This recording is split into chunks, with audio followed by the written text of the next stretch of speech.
From the moment you first set foot in one of FIFA 13's beautifully detailed stadiums, it's clear that EA's latest football outing isn't the revelation that its predecessor was. Nenny! And there it is for Manchester United.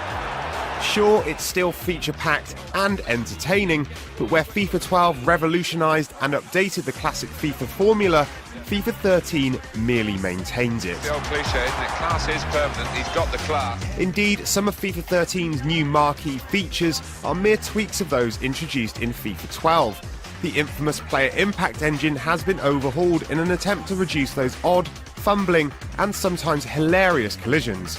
But while there's certainly a noticeable improvement in the physics system, it's not infallible.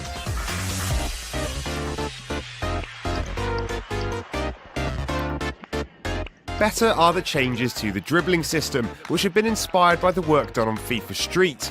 Now you can swirl the ball around a player's feet using the analog stick, teasing defenders with cheeky dummies, stops, and skillful flicks. The system works great with another tweak that means players no longer have to face the direction in which you want them to dribble. This makes play look and feel much more natural, letting you actively shield the ball or ensure you're always facing the goal when zipping around defenders for the perfect strike. A goal for LA Galaxy. First Touch also has an added air of realism, thanks to a new system that attempts to stop the uncannily skillful control that players had when receiving a ball. Now factors such as the height of the pass, its speed, and the statistics of players themselves are taken into account when players receive the ball. Without the guarantee of player control, you're forced to rethink passes and strategies in order to keep possession. The on-pitch action is some of the smoothest and most enjoyable the FIFA series has created. The AI makes better, more intelligent runs, and the tactical defending system now takes into account player size, meaning larger players can strong-arm the ball from weaker ones or fight off defenders better.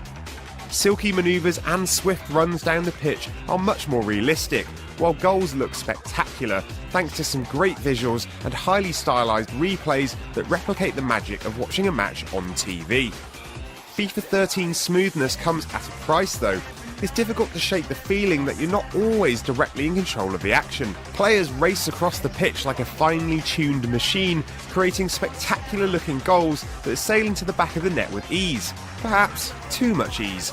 It's still all too easy to make quick runs down the centre of the pitch past reams of defenders, or score from a devastating volley off a set piece.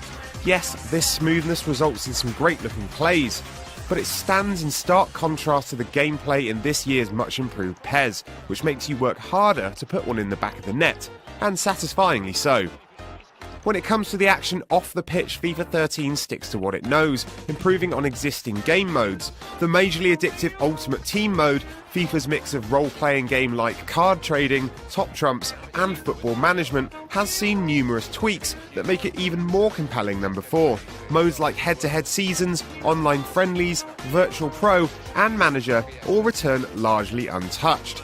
There are some additions though, including presentational tweaks that make menus easier to navigate, the ability to get international jobs in manager mode, and a refined transfer system that's more competitive and gives you much more freedom to sign new players. The biggest and best change is the inclusion of up-to-date real-world statistics for teams, which are updated weekly and can be taken into account before the start of a match. Wins and losses that your team has had in the real world are displayed, along with increased or decreased attack, midfield and defensive stats depending on the team's performance and injuries. Tying the whole thing together is EA Sports Football Club, which this year gets the addition of a shop where you can use money earned from playing the game to purchase vanity items like boots, kits and goal celebrations. As with most vanity items, their value isn't immediately apparent. But when you take your teams to compete online, those little things that make them stand out from the crowd suddenly become a big deal. Even more of a big deal are the new skill games, which replace the old keeper versus player loading screens of the past. You're now treated to bite-sized challenges, such as having to score as many goals as possible in 2 minutes in various scenarios and places on the pitch, or kick a lob pass to a certain zone. These quick challenges are lots of fun and help to teach you some of the fundamentals of the game. They get very tricky too, which makes them addictive, and you may find yourself spending more time completing the challenges than you do playing on the pitch. While the skill games are an excellent addition, they're also the only major one. FIFA 13 is mostly a collection of subtle tweaks and ideas that, while an improvement, aren't all that essential, particularly for casual players. And there's no getting away from the fact that PES has made serious strides in its gameplay this year, offering up a very credible alternative to EA's footballing juggernaut. But until PES can get the rest of its act together, FIFA Soccer 13 remains the best football game on the market. Beautifully presented, in depth, and a hell of a lot of fun. Oh, he's going to shoot now. Super goal. First shot, first goal. We're off and running here.